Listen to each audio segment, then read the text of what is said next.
The Rockets are not having a good time in California. They lost on Friday to the Clippers. It was close, but James Harden had a 4-point play to break the tie in the last seconds. They lost to the Los Angeles Lakers on Sunday. Last night, they played the Golden State Warriors. They lost that game as well, and the defense took a bit of a step back. The Warriors were bombing from outside. It's something you expect when you go up against Golden State.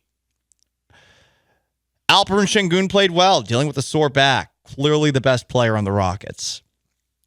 But I'm wondering about this moment. So I saw a video that went viral, courtesy of Jackson Gatlin, who covers the Rockets for Locked On Rockets, of Jalen Green penetrating into about the free throw line and trying to pass the ball outside to hit a guy for an open 3-point shot. He threw the ball probably into the 15th row. Also of note, Green, on a night where he was 2 of 9 from outside, didn't play in the fourth quarter of last night's game at all. We do grade Jalen Green harshly, but I think we should. We're talking about a second overall pick. There are expectations attached to you based off of where you're picked, especially if there are guys after you in the draft who, I don't know, might have been better. I'm wondering what that meant. And I hope that this is going to be one of those things that can perhaps get Jalen Green back on the right track. It's not like he has had 0 good moments this year, but the big problem with Green is that the moments that are good generally do not last a whole game. It is stretches during a game. And look, it's hard to play awesome for the entirety of a game, but when you have the kind of style that Jalen Green does, it does make you wonder if there's a compatibility problem with what Ime Udoka is looking for. So I don't want to crush Jalen Green for being benched in the fourth quarter, the second game of a back-to-back, but he didn't play in the fourth quarter at all.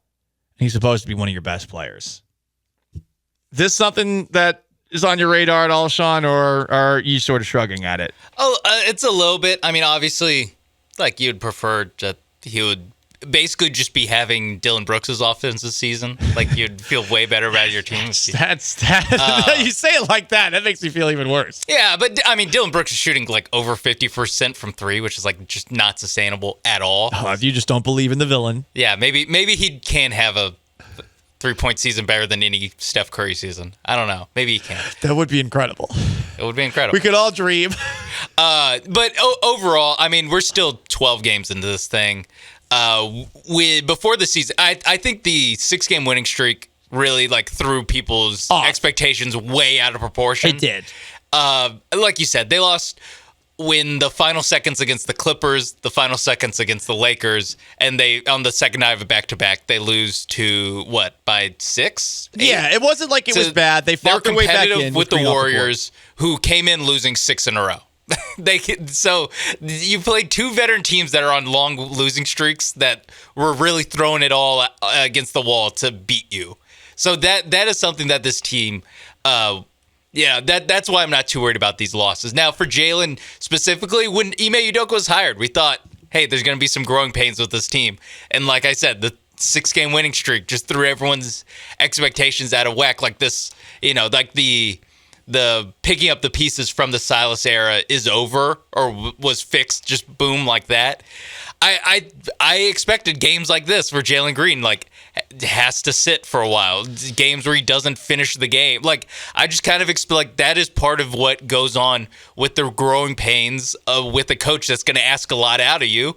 And so I don't think again, I've said this a lot before. Jalen Green's coaches have been Steven Silas, whoever the hell coached G League Ignite for 20 games, and whoever the hell coached him in AAU or high school ball. Yeah. So there's good. I